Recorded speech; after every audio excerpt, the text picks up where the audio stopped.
My parents went hiking 3 days ago. The search party found their GoPro still recording.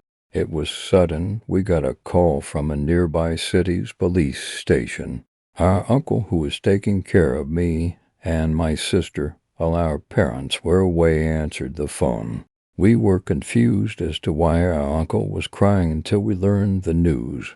Our parents were found dead over 11 miles away from where they started hiking over 3 days ago. I was horrified. I felt as if my world has just splintered into nothing. And my sister just fell to the floor while I just sat there, blank face and warm tears running down my cheeks. The sheriff was obligated to ask us where we wanted the funeral and other questions. Thankfully, my uncle pulled himself together and scheduled his own brother and sister-in-law's funeral by himself. The weeks flew by as the weekend was over, and I was left in a well of grief, still processing all that had recently happened. Eventually, we got another call telling us that another piece of evidence had been found.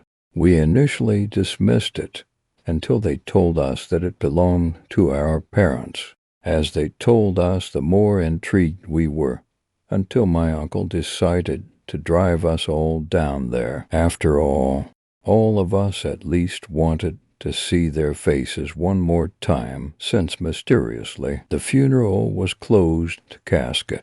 Once we got there, we waited in the waiting room until a man guided us in. They said they had not yet reviewed the footage, and that when they found it, it was covered in blood and still recording, even though it was clearly damaged. Finally, we got to a room where they were ready to play the footage, and all of us took a seat before the man who led us and started the video. At first, it was just my parents walking. We fast-forwarded. More walking, some fishing, picking up sticks, and skipping rocks. I was simply happy to see my parents again, even if it was just a recording. We went to the next video. My parents were just walking, but looked noticeably tired and anxious. Eventually, while they were resting, my mother broke the silence. "Did you hear any of that last night?" My father responded, "Yeah, it sounded so odd, like it was directly in my ear, but also near a mile away." She gave him an agreeing nod. Eventually they kept walking, not breaking the silence until they camped. "Do you think it will happen again?" my mother asked. My father responded, "It had to have been just some animal. No creature would follow us that far just to make some noises and not do anything to us." "But what if it?" My mother was cut off. "Just trust me. We'll leave tomorrow and forget any of this happened." My father tried to reassure her. It worked, and they went to bed. On the third day, though, something was off. My mother no longer had her bright energy accompanying her, and my father seemed to be suffering from sleep deprivation. It felt as though my parents were just husks of their former selves, and more ominous than that, there was a strange, faint background noise constantly playing for the first 3 hours. Then it just stopped. My parents looked around and seemed to sigh and become way more relaxed. Then they stopped for a food break at a small creek. It seemed good until that noise started back up and louder than before. This caused notable dread in my parents, as the fear in their eyes was visible. They both ran away, leaving all their food behind as the noise kept getting louder. Eventually, my mother tripped, and her bone-chilling screams could be heard in the background as the noise seemed to stop with her. After 2 hours of non-stop running, my father ended up at our house backyard. I heard him sobbing uncontrollably. He was a mess just by the audio. He started to get it together and approach our house until the light around him seemed to wash away, like fresh paint in reaction to water. We sat there watching this overwhelming silence and darkness until it was broken by a faint sound. Then it got louder and louder until it felt like my eardrums were about to pop.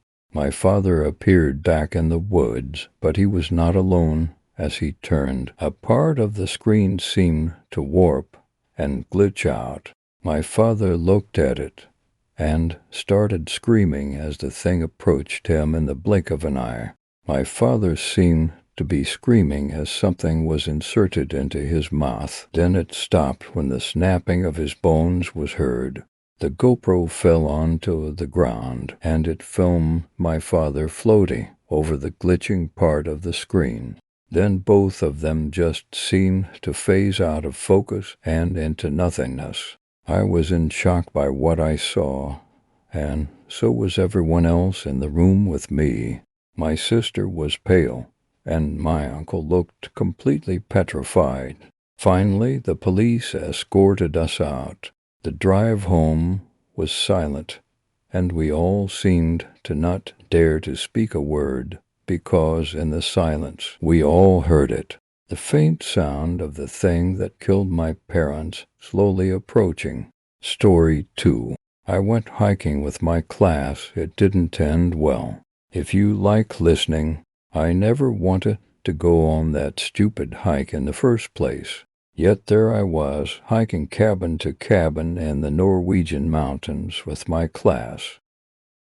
Let me assure you, it did not. The first 2 days went mostly as expected. Me at the very back of the group, one of the chaperones occasionally trying to make awkward small talk and half-hearted encouragements, and my classmates largely ignoring me. Surprisingly, the hiking was actually almost enjoyable. The scenery was breathtaking, misshapen. Warped birch trees were scattered over the yellowing grass, and the browning heather. Mountains rose on both sides, looming ominously. I thought I could even have liked it, if only my classmates weren't. Like this, I somehow made it to day 3. By the end of it, I was lagging pretty far behind. The amount of physical activity was far higher than what I was used to, and it started getting to me. When I finally spotted the last cabin, the sun had set, and we were hiking. By that gloomy blue half-light that lingers after the northern sun sets, it looked huge, imposing in the distance. The cabin actually was a set of cabins, a campground, and a rather large main house. I'd bet it could house 100 people if it had to. I was exhausted, a little embarrassed by how slow I had been, and, as it turned out, completely without a cell signal, so staying up had nothing for me. I headed straight to my room and promptly fell asleep. In the middle of the night, I woke up in a panic. The room was pitch black. Usually our rooms weren't that dark. These places never managed to keep the light out completely. Light would seep through from the hallway. The moon would shine through a gap in the curtains. Some red light would be blinking on some appliance. Something would pierce the darkness. But this one was pitch black. I was sure someone was in the room, standing above my bed, looking at me, one of those silly things you think of. Could have followed us, could have seen us, defenseless, alone. No, you're safe. Don't be silly. I wanted to turn on the light, but I didn't want to piss the others off. But I really wanted to turn on a light. As a sort of compromise, I decided to go to the bathroom. It meant I could turn on the light in the hallway and sneak a peek back into the room. I sat up, swung my legs off the side of the bed, and felt around for my shoes. I put them on and snuck out the door and flicked the switch in the hallway. I glanced back into the room. Nothing there, of course. I just had to make sure. I walked down the hallway until I found the bathroom. The air was freezing. Someone had left a window open. How I thought someone took a shit. Nice of them to air out, I guess. Screw them, I decided. Not like they'd wake me up if the tables were turned. Frost covered the ground, glittering in the strange green light from the sky. It was the northern lights, not particularly strong, not very defined, but undeniable still. Nothing else turns the night sky green like that. I stood there, staring at the sky, freezing.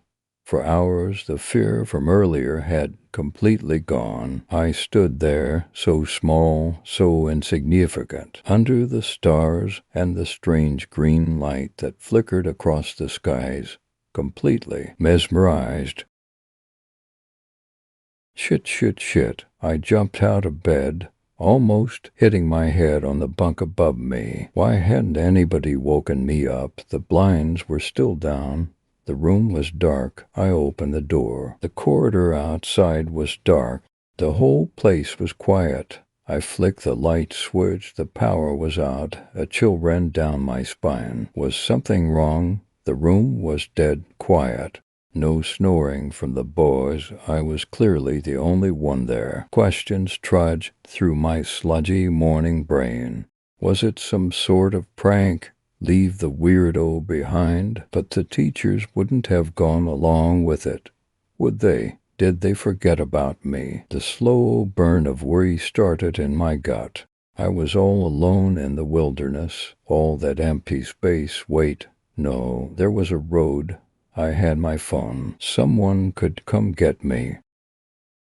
Fine, I grabbed my jacket, put my feet into my shoes, and set off to find some people or some food, preferably both.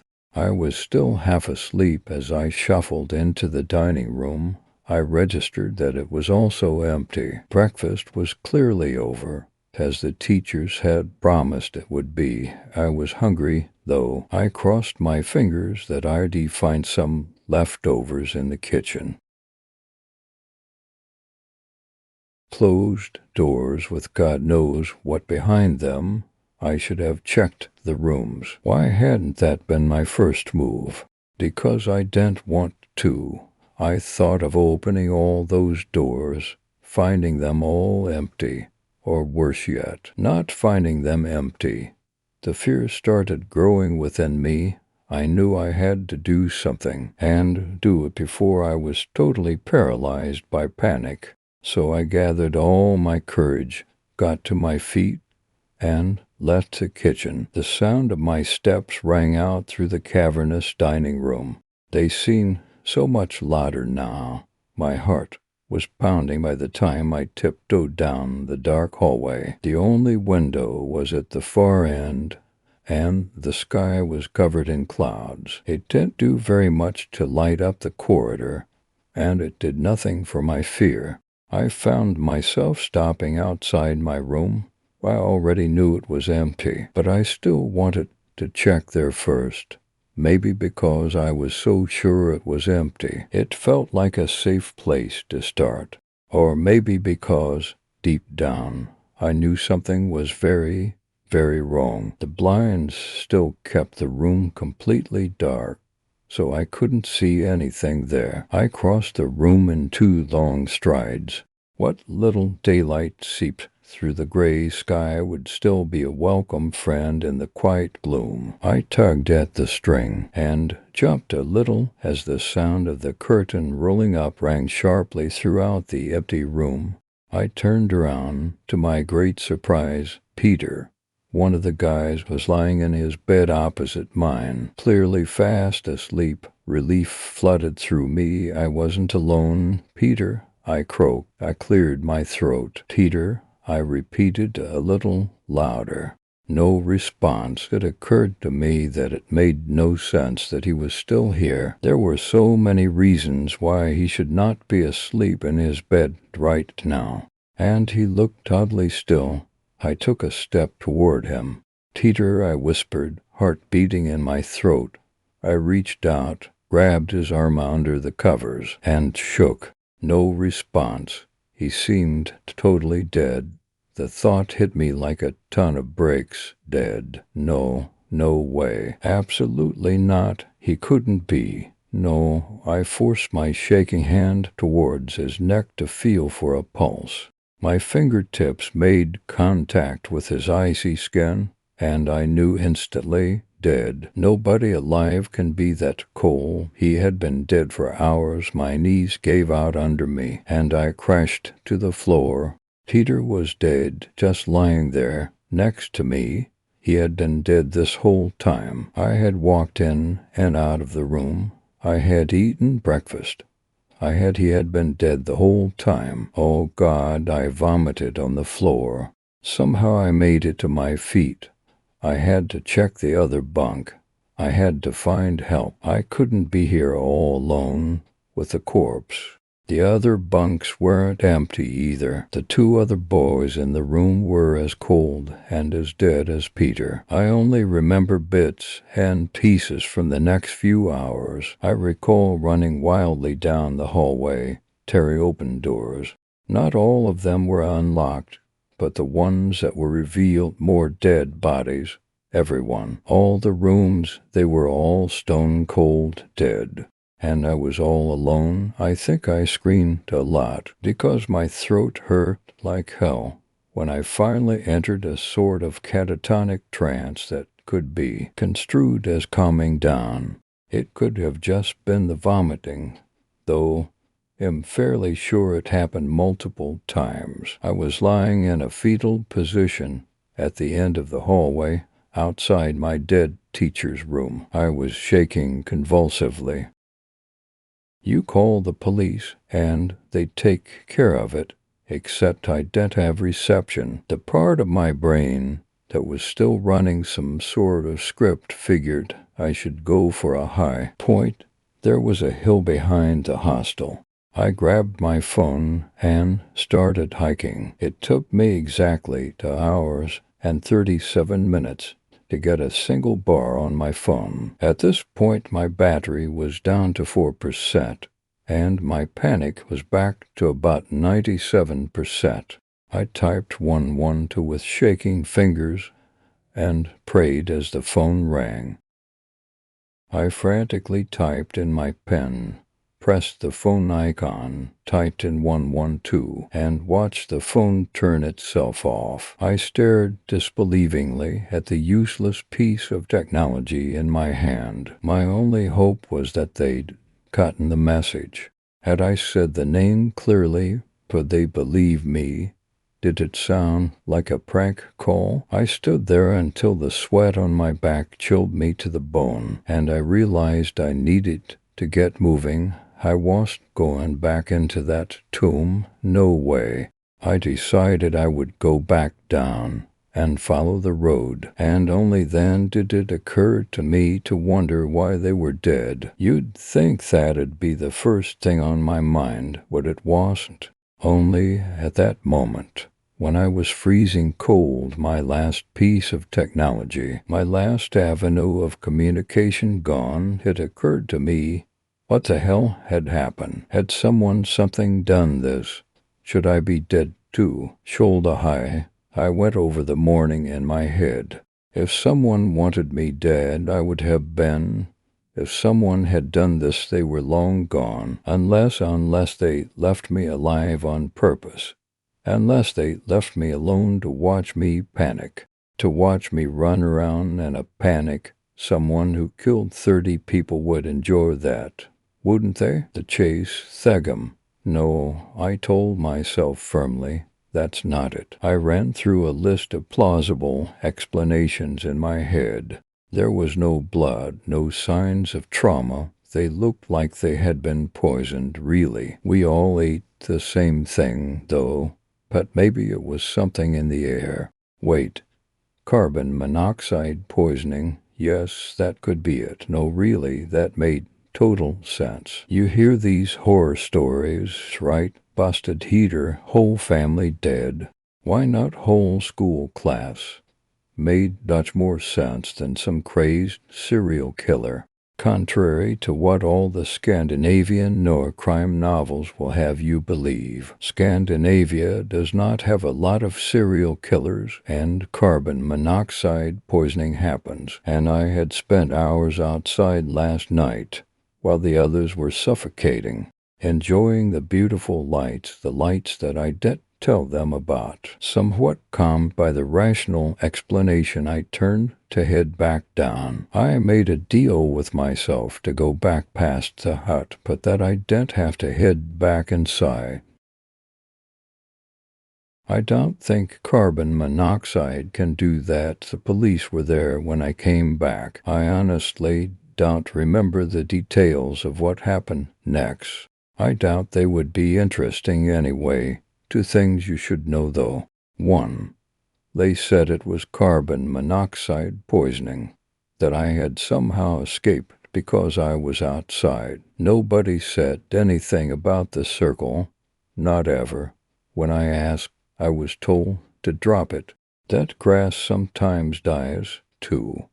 The northern lights had not been visible that far south that night. In fact, they hadn't been visible anywhere on mainland Norway for weeks. So what the hell happened that night? Story 3. My friend and I went hiking, and am starting to think she never left those woods. My friend Samantha and I were so excited to take a road trip together to go hiking somewhere further from home. We'd been talking about it since we graduated college a few years back and finally found the time. Well, she always made the time. It was mainly me that had trouble balancing work with anything else. Looking back now, I wish I had spent more of this trip focusing on Sam, the scenery, and being present in the moment. I wish I had been a better friend. Sam was the most excited for our trip. The week before we left, she was texting me about restaurants in the area, stuff to do. She made a Spotify playlist with both of our favorites, so we could listen to 7 hours worth of an eclectic mix of classic rock, pop, and black metal, and was marking trailheads we might enjoy on her Google Maps app. I felt bad for putting the trip off for so long. We got to catch up, explore, try cool food. We had a great trip up until our final hike. We're both in decent shape, and since we had the supplies and plenty of daylight, we decided we were going to try a longer, unpaved trail that went around this beautiful lake. It was the last hike of our trip, and we decided to take a more difficult and less crowded trail. Initially, it was a wonderful hike. The water was such a surreal shade of blue, and the pine trees and rolling hills were breathtaking. The air was thinner than we were used to, but so refreshing. As we hiked around one bend, I almost ran right into Sam's back. I had been falling behind, focusing on placing my feet in exactly the right locations in the soft dirt, so I didn't go sliding down 20 feet to the shore. Sam stood frozen, a deer in front of her blocking the trail. As I approached, with my backpack jingling and breathing heavily, the deer stood for a moment more, tilting its head sideways at me before darting back into the pines. She looked back at me, her face tight. Did you see that? The deer? Yeah, it was pretty magical. She gave a little laugh as she started up again so we could both move on to the section of the trail that had sturdier footing. No, I mean, something was wrong with that deer. It was way too comfortable around me, and I don't know if you could see or hear it, but it was drooling and making these weird sounds. We continued on in silence after that as we focused on our footing and the scenery, stopping every so often to take pictures. One time, when we were stopped, we heard rustling to our right, higher up on the hill. I got the bear spray out and held on to it. It seemed to be walking parallel to us, roughly matching our pace. It sounded big, too. Eventually, the hiking trail rose to meet the higher part of the hill, and I couldn't help but sigh in relief. I'd been so worried I'd roll my ankle and tumble down the mountain, so it was good to have more room so I wasn't walking right on the edge. Back in college, I'd sprained my ankle badly, but couldn't afford to see a doctor. It healed a bit oddly, and since then my left ankle has been iffy. After a while, I needed to sit for a moment, walking uphill for an hour in addition to the 6,500-foot elevation. I was struggling. Maybe I'm also a bit more out of shape than I had been willing to admit, too. Sam sat with me for a moment, but then saw some wildflowers about 10 feet into the woods and left to go take a quick picture. With her gone, I felt a sudden chill. Something was watching me. Sam, I called out nervously as the rustling grew louder, and I gripped my container of bear spray tightly. It stepped out of the woods, and it was just a deer, or more specifically, it was the deer, the same one that Sam had encountered. Now that she had pointed it out, I could see what she was saying. The deer had no issues approaching me. It was scrawny, walked slowly, but like it had a bit too much to drink, and it was definitely drooling. I jumped up and waved my arms at it to go away. I knew it was sick, and the poor thing was confused and probably suffering, but it creeped me the hell out. It cocked its head and seemed to be studying me, looking me up and down.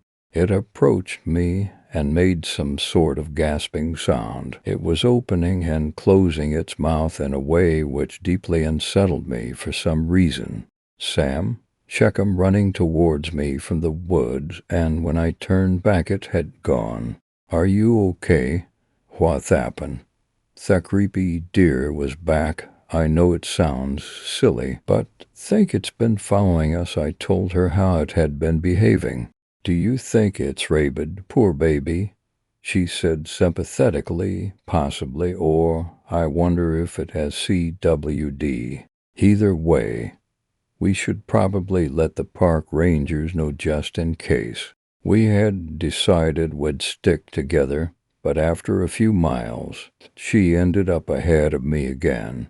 She tends to inch forward to get pictures, whereas I tend to walk past sites, then have regrets, and double back to take pictures. I had walked back a bit and was sitting down, angling my phone weirdly to try and fit the scene in front of me in the frame, when I heard Sam's voice, but I couldn't make out what she was saying. "Hey, he'll be right there," I said, my voice raised slightly, assuming she was talking to me. Then she screamed, "Sam." I stood up and tried to walk as quickly and carefully as possible. Her screaming changed from fear to agony, and it sounded like she was sobbing. I wasn't sure what happened, but I could tell she was scared and likely hurt. I suddenly realized I was still holding our only canister of bear spray. Against my better judgment, I started running as fast as I could, and for a while I was making good time, but then my left foot landed a patch of soft dirt at the edge of the trail. My ankle rolled, and I was falling. I don't remember hitting the ground, but I remember opening my eyes flat on my back, about 15 feet below where I had been standing. It was also dark outside. We'd started hiking at least 6 to 7 hours before sunset. I tried to stand, but it was a struggle. I was confused, disoriented. Trying to get up was taking all my energy and focus. I had a deep feeling of dread I couldn't explain.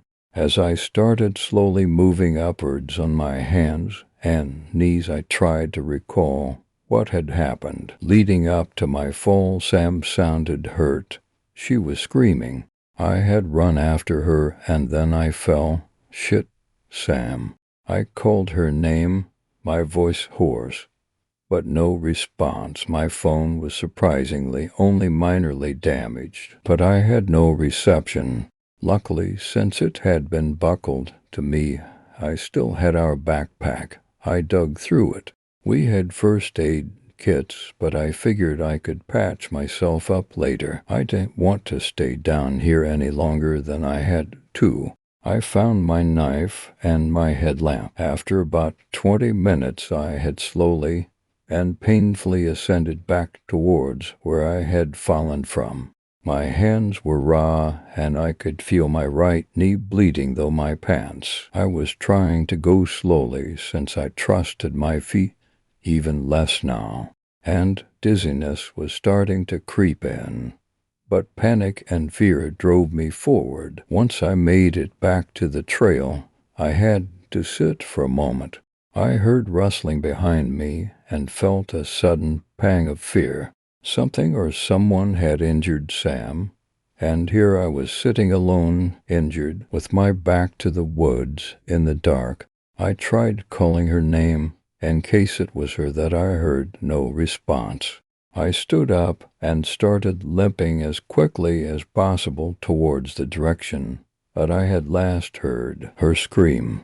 Luckily, the ground had evened out, because I could feel myself weaving unsteadily. I knew that something terrible may have happened to her, but kept trying to keep that thought out of my mind as my calls to her remained unanswered, and it became harder to imagine a scenario in which she was okay. I felt my throat tighten and tears rolled down my cheeks. I kept looking for her. I knew she wouldn't just leave me here. I think part of me knew then that she was gone.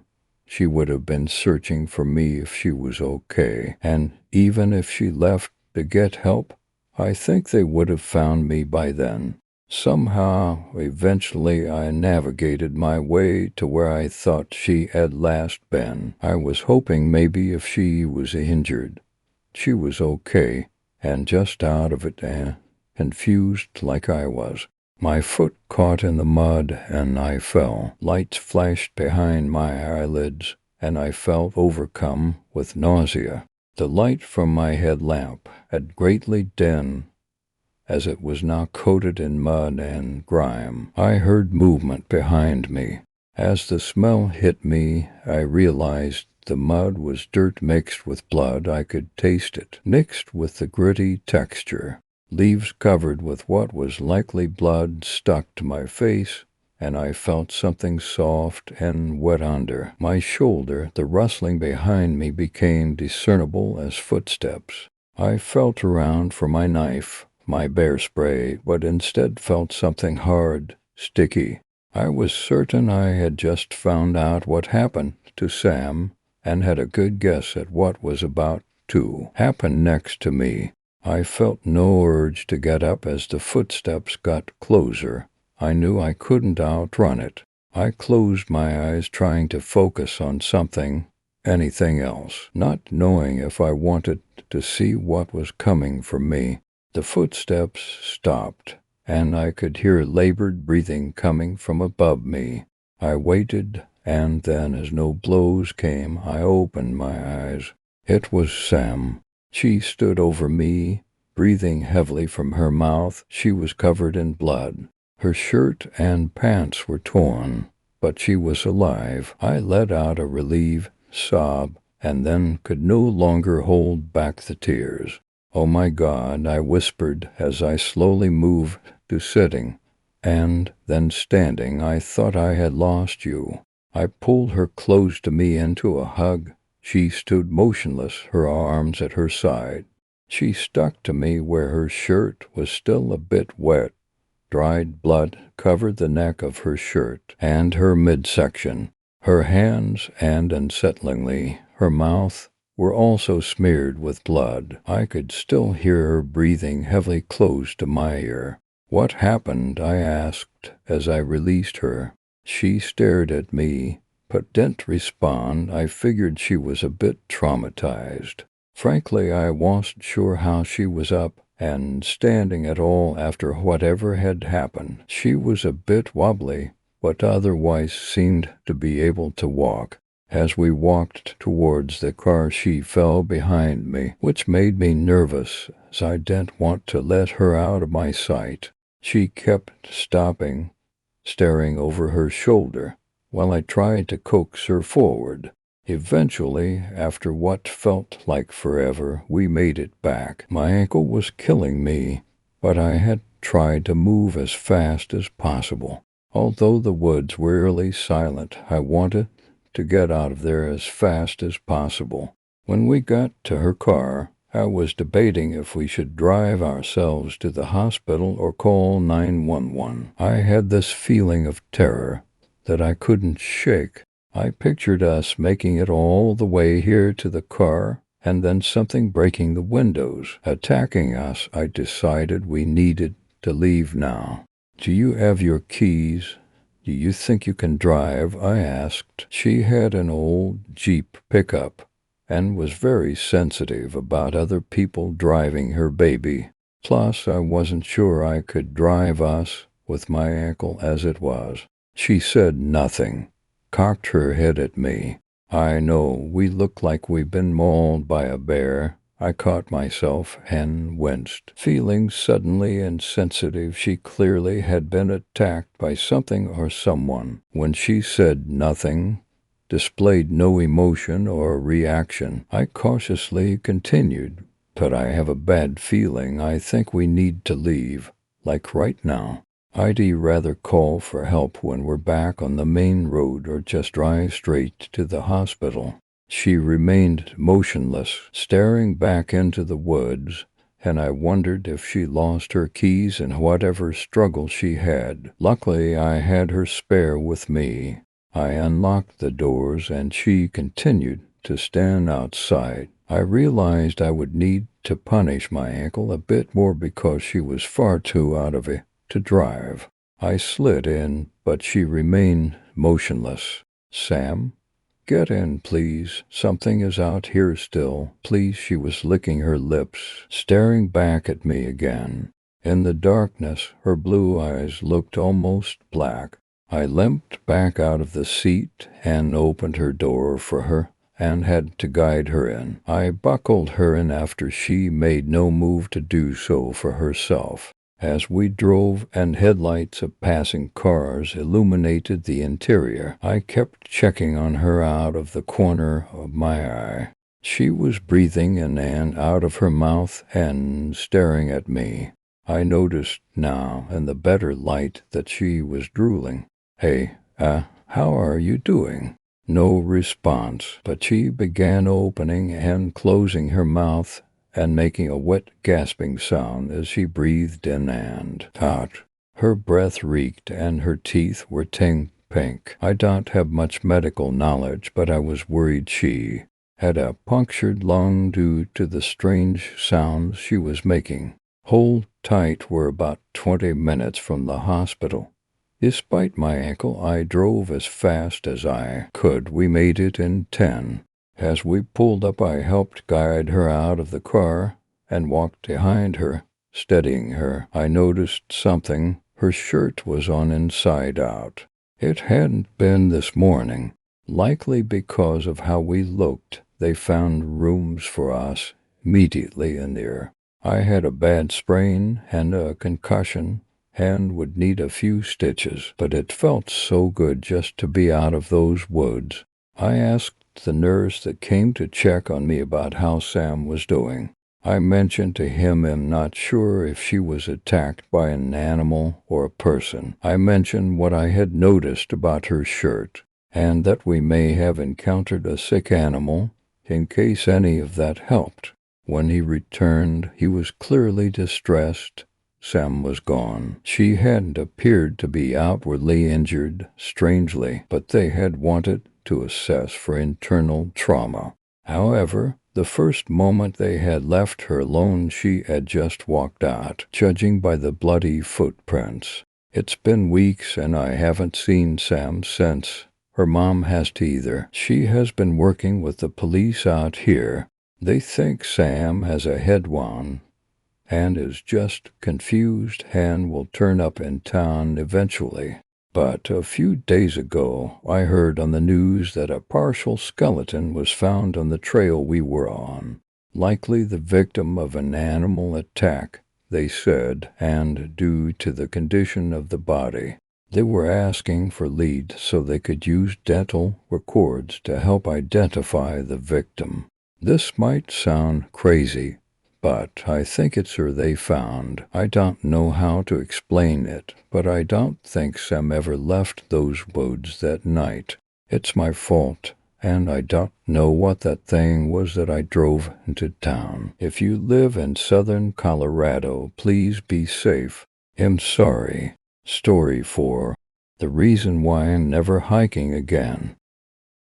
I must have filled out at least 100 applications in the time it would have taken me to drive to 3 different workplaces I'd been interested in. It became a waiting game. I started to grow restless.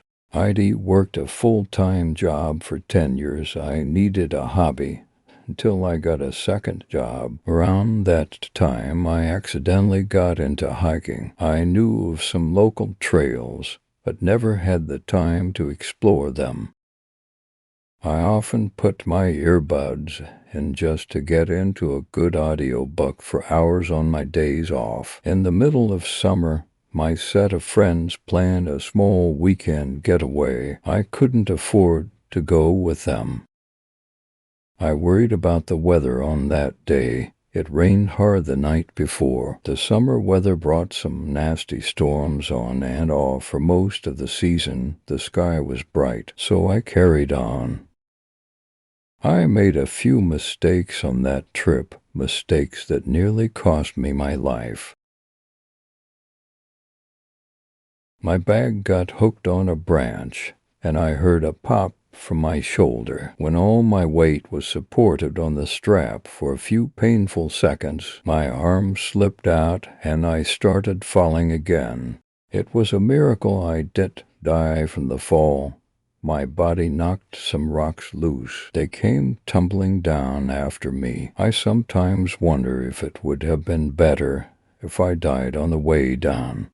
Nothing but pain and fear waited for me at the bottom of that cliff. I got knocked out for an unknown amount of time. At least I landed on my back. My entire body hurt. I couldn't sit up for a long time. I just mentally cursed myself for being so stupid. The relief of being alive faded the moment I saw how bad my situation looked. My foot and ankle hurt like crazy. I managed to sit up, and my body turned cold. The rocks that rolled after me had landed on my foot, pining it to the ground. I forced myself to lean over, trying to dig at the ground to get it free, but found it impossible. I landed on solid rocky ground. My foot was most likely broken and pinned between literally a rock and a hard place. No matter how much I struggled, it wouldn't budge. I nearly passed out from pain the first time I moved my ankle trying to pull it free. With some effort, I saw my bag tangled up on the cliff. It was brown, so it blended with the cliff's side. I kept cursing as I thought about what to do. If my friends didn't hear from me, they would call the park rangers, right? I just needed to wait for someone to find me. But how long would that even take? Hours? Days? I started to shake at the grim outlook. I wanted to just scream until someone found me. No matter how tempting, I refused to lose my cool. If I panicked, I could hurt myself. I didn't have any food or water. Conserving my energy was ideal. I hated myself for not looking up any survival tips before I started hiking. It was only just walking around. How dangerous could it be? How could anyone be so dumb? I regretted a lot of choices that lead me to that moment. With my head swimming, I just laid back down. I used my arm to block out the sun from my eyes, silently praying someone would find me soon. I did let myself cry for a little while on the first day. I needed to get it out of my system. Hours passed without any sign of help arriving. My leg wasn't looking great. Someone needed to show up soon, or else I risked dying from an infection. I noticed some blood seep from under the rock, but I couldn't do anything about it. First, my water bottle had been placed right next to my head. I grabbed it, not thinking about why or how it got there. I took a few sips, forcing myself to not drink the entire thing. Then I focused on what woke me up. The sight caused my heart to nearly stop. A few steps away from me was a pile of something that took me a few seconds to clue in. A heap of small dead birds with their heads twisted off sat already starting to rot. I gagged, but kept my water down. My stomach hurt from hunger and then twisted from nausea. My head started to swim with fear. Who killed so many birds? And why did they put them next to me? How did I not wake up to the sound of someone moving around? And why didn't they help get my foot free? I had too many questions and no answers. I almost considered an animal of some sort kill the birds, but an animal would not have brought my water bottle over. My fear would not go down. Someone had been there that night. Instead of helping, they left a strange warning. At least it was cloudy that day.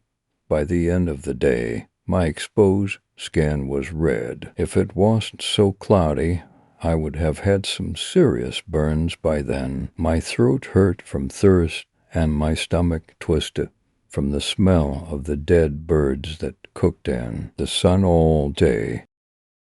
To keep sane, I kept thinking of the food I wanted to eat once I got back home. If I was rescued, I wanted to eat an entire cheesecake, maybe two. The simple goal was enough to ease my nerves to fall asleep. The sound that woke me came again. I'd completely forgotten about it because of the fresh water. I sat up to try and find the source of the sound. At first, I thought my mind was just playing tricks on me. Then a soft voice came, "Hey." The single word faintly echoed through the rocky area. My mouth opened to respond, but I froze when my eyes landed on the source of the sound. A dark shape sat on a branch of a tree in the distance. It looked like a person wearing a furred poncho, sitting like a frog. The hood of their handmade coat over their head made their face look pitch black. What nearly gave me a heart attack was a set of glowing red eyes set in that dark face. The voice was almost normal and sounded lazy. I tugged at my foot, trying to get it free. I could not be out here with this thing watching me. A flash of pain went right up my leg. I moved my ankle in a bad way. The pain was almost enough to make me pass out. I got dizzy and needed to go back down. My body shook from so many emotions and stress. That single word came, almost sounding concerned. I refused to respond to it. Unable to help myself, I passed out again. I prayed that what I saw watching me had only been a nightmare. I woke up again a little after sunrise, my strength fading from being outside in the elements for so long. At least the pile of dead birds was taken away, a single dead rabbit in their place. Next to my newly refilled water bottle sat something that would have been useful if it wasn't broken. My cell phone broke into a few pieces on the way down the cliff. Each piece had been neatly organized together. I no longer could pretend that creature was a nightmare. Something watched me in the night, trying to be useful in its own way. Something scratched my arm when I moved, so I turned my head to find a branch with some leaves still attached. I wondered what that was doing there. When the sun came up, I figured it out. I was able to stick the branch in a crack in the ground and hide under the small bit of shade it provided. My already sunburned arms hurt like hell. My face stung from sweat and burns. I couldn't stop myself from drinking the entire bottle of water that day. My stomach hurt like hell from only drinking the past 2 days. A fever set in from an infection on that day. I didn't have much longer, I knew that. I needed a knife or a sharp rock to free myself in the most gruesome way possible. I considered if I could even cut off my foot, I could just die from blood loss in the process. If I'd die, at least I wouldn't need to be stuck in this heat. Near the end of the day, thunder signaled a storm rolling in. At first, I felt happy about the rain. The storm clouds blocked out the sun, and a downpour started. Soon I became soaked, the hard wind cutting down right to my bones. I shivered on the cold, hard ground, unable to do anything. I didn't even have the strength to make another attempt to free my foot. I went in and out of sleep for a few hours, my fever growing due to the rain. My eyes cracked open in the dark. My chest was so heavy I could barely breathe. The sound I didn't want to hear came, but it was far too close. Hey, I lifted my head to see the creature from the night before sitting on my chest. The glowing red eyes squinted in a smile. I saw dark teeth shining in the night, too many teeth for that face. My mouth opened to respond, but I found my tongue too heavy. The thing reached out a long arm to take my water bottle. With some issues, it twisted off the lid with one large hand. It lifted my head enough to let me drink. Most of the water spilled out around my mouth, and I coughed hard for a few minutes. The fever tore through my body, and my skin burnt to hell. Even the pain of my broken foot took the back seat to a pounding headache. I wondered why this creature was keeping me hydrated, and yet it didn't try to get my foot free. The thing got on all fours over top of my body to slowly shuffle back. Those red eyes never left my own. It stopped with its head by my thigh, the head sideways, and large smile clear in the dark. A large hand landed on my knee, causing a wave of pain to shoot through up to my brain. I knew what this thing was asking. We didn't need to speak the same language to understand each other. It still spoke one last time to confirm the request. He-I, the mouth hovering over my thigh, the other hand wrapping around my upper leg. My choices were to die in the next few hours from an infection and exposure, or give into this monster's demand. I braced myself the best I could. With a trembling heartbeat, I nodded okay, I said in a cracked voice, giving permission. The thing let out a happy sound, the mouth open, so wide it nearly reached the monster's hidden ears. Countless needle-thin teeth quickly came down on my leg, ripping through my jeans and into the flesh underneath. I screamed, but Dad had the strength to fight it. I only stayed awake to see the second bite. The pain shut off my brain, and I thankfully fell into a dark nothingness I expected to never wake from. But I did wake up, weak but alive, my eyes open, to a hospital room. The recovery took a very long time. I was missing my entire left leg. The doctors had no idea how I survived it being removed in my condition. They said I should have died from the shock and blood loss. They all said it looked as if some sort of animal chewed it off. I told the police what happened the best I was able. Turns out when I didn't meet my friends, they just assumed I got busy and forgot to send them a message saying I wasn't going to meet them. That day they then went on the trip so no one realized I was missing. At least my job sent the police by my place as a wellness check. When I did show up for a shift, they were in the process of starting a missing person report when I was found. They shrugged that off, saying some sort of animal got to it, and the person who found me did the right thing by getting me to a place where I would be found. The police knew some unhinged people lived in the woods. They thought I got lucky to make it home alive, and they recommend I get better friends. I keep thinking back to that night. The missing leg is a constant reminder. I know it wasn't some sort of natural animal that took my leg. There is a creature humans haven't unidentified yet living in those woods. I can only hope others don't make the same mistakes I did. If you are going out in the national parks, please be careful. Make sure people are aware of where you're going and when you'll be back. Stick to trails you know well and pack an emergency kit to always keep with you. Nature is something not to be taken lightly.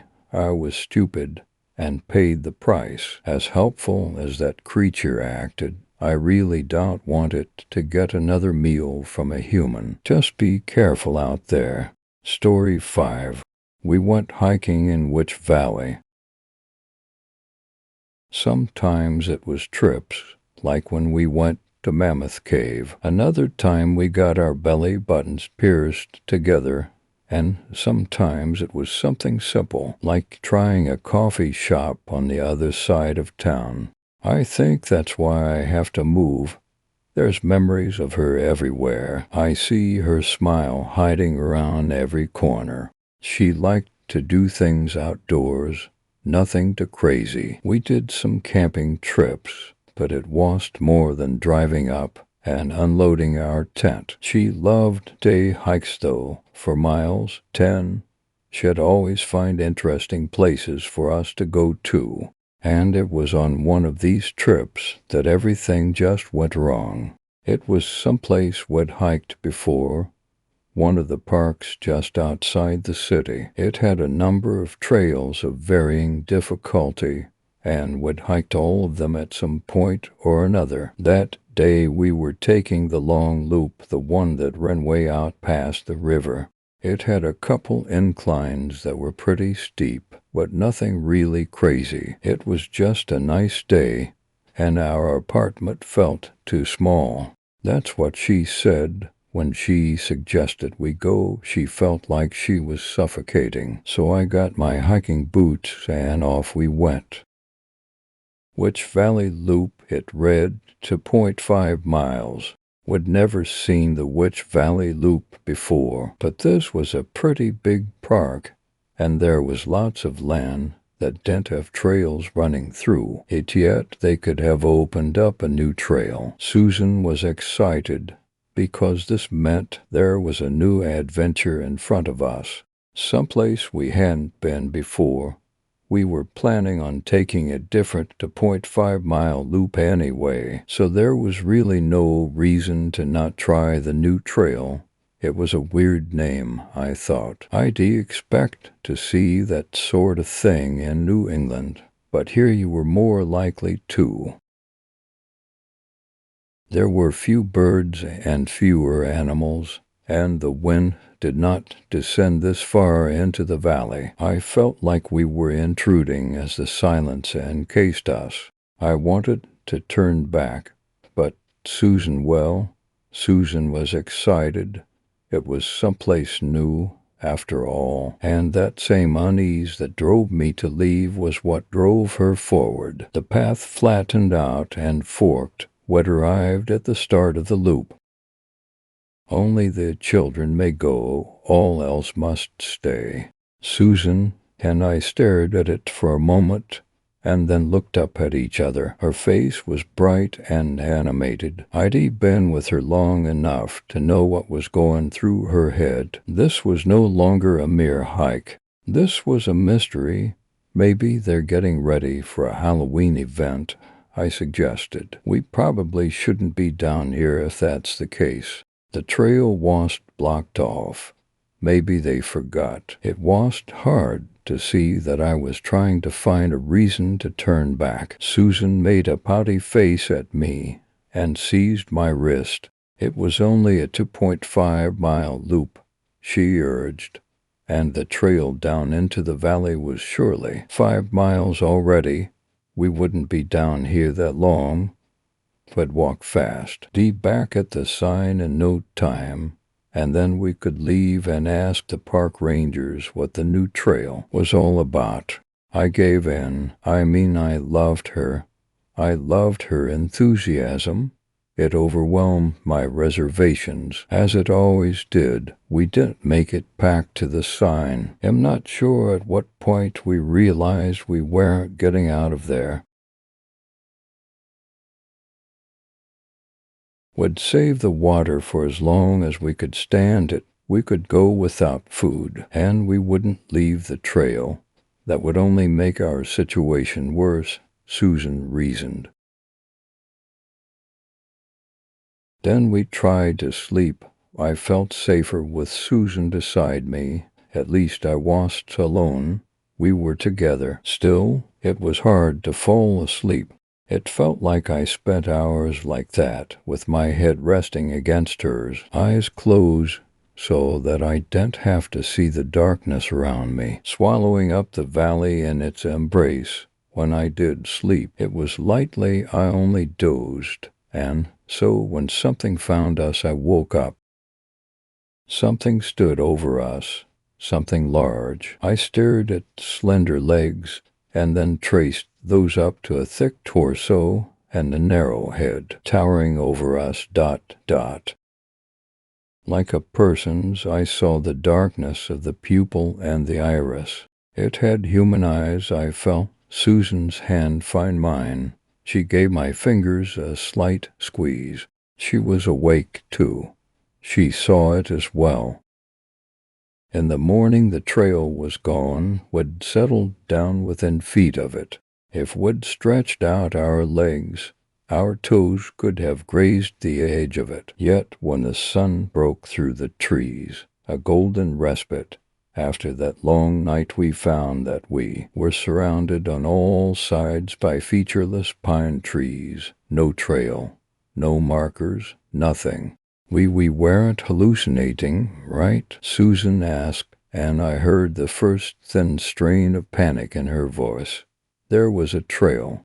I agreed that there was, and then we searched, sweeping aside the pine needles to reveal soft earth beneath. There was no trail. It was like there never had been a trail. Finally, we had to admit what both of us were thinking. Something unnatural was happening here. We'd stumbled into something that was outside of our understanding of the world. It wasn't some game trail either, as it was wide enough for 3 people to walk side by side, and now it was gone. So then our next question became, did we expect rescue anymore? Because if we did, then the sensible thing was to stay in one place. But if we didn't think the rescuers would find the valley at all, then we were on our own. We tried to figure out how long we had. Our water bottle was half full, so water wouldn't become a problem for a few more days. If we rationed carefully, we figured, and would surely hear helicopters. Then would start searching for our own exit. We only needed out of the valley. After all, there was cell phone reception across the entire park. We could call for help when we were out. We spent the day preparing for the night. We tore some smaller branches off the pine trees and built a shelter. Nothing disturbed us. In fact, the forest was eerily empty. We didn't see birds, squirrels, or any other animals. I didn't point this out to Susan, even though she'd probably noticed on her own. We kept our conversation to boring things. It helped steady our nerves. I wonder if I'd known then that she was leaving the valley with me if we'd talked about something different. I don't think we would have. What else was there to say that hadn't been said before? We loved each other. We'd said as much. We'd talked about our future together. It was trying to be quiet. Its footsteps were heavy, and they were cushioned on the thick mat of pine needles. The forest was silent enough that its footsteps felt like they echoed. I felt Susan's hands tighten around mine. Her nails hurt where they dug into my skin, and I couldn't be upset because I was doing the same thing to her. The creature stopped at the entrance to our shelter. It wasn't much of a door, not even big enough for a person. "Come," a female voice whispered. "Come." It sounded like she was talking to us. The roof of our shelter was ripped away. The walls quickly collapsed. Susan and I cowered, staring up in horror at a bear. It towered over us. Its fur was matted, hanging down its chest like a dress. Its eyes were white with wide pupils, human eyes. Frantically, I glanced down at its legs. Human legs, and I realized human hands, human body, a woman's body. But from the shoulders up, she was a bear. She opened her snout, and I saw the sharp white teeth inside. So many unblinking human eyes. "Run!" Susan screamed. Her hand was a vice on my wrist. I scrambled to my feet after her, and we ran away from the advancing horde of animals, fleeing mindlessly through the valley. The bear woman watched us go. Why would she bother giving pursuit? She knew it was futile. We were two scared humans, frail and lost, and we were being pursued by the denizens of the woods. The deer caught up first. One hit Susan, bodily knocking her down. I tried to hang on to her. But the force of the blow was too great, and she was torn from my grip. I slowed and started to go back for her, but the deer were grabbing hold of her shirt and dragging her backwards. The squirrels and chipmunks were catching up and swarming her legs. "Run!" She screamed at me, and her eyes pleaded with me to do just that, to save myself. I think about that late at night when I can't sleep. If I should have stayed, if she regretted letting me go and dying alone. They, too, went silent. I half ran and half stumbled through the woods. I didn't care where I was going anymore.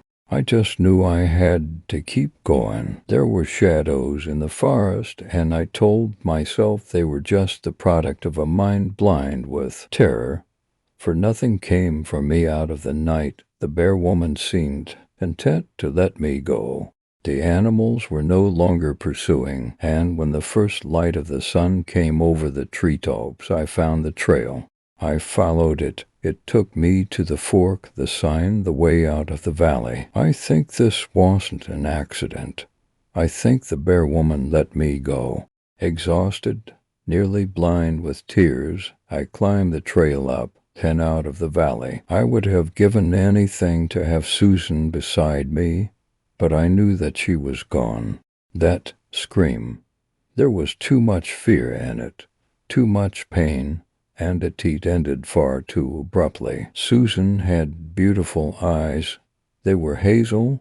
I loved everything about her, but her eyes were what I noticed the most, how they seemed to glow with an inner light. And when I looked back down into Witch Valley, there at the top of the trail where the pine trees vanished entirely, giving way to the familiar maple and oak, I saw a squirrel sitting on the path. It had hazel eyes. It's been a month. They never found her bodied. How could they, when the valley doesn't exist in any way they're familiar with? I was careful with what I told them, that we got lost, that we were separated, and eventually they called the search off. There has been a funeral yet. No one is ready to admit that she's gone. But me, I know she's gone. am trying to move on, trying to work through my grief. I don't go into the woods anymore. I'm going to get an apartment in a big city and stay there. I don't feel safe where there's lots of trees. You see, I keep thinking of that sign, the one where the loop started.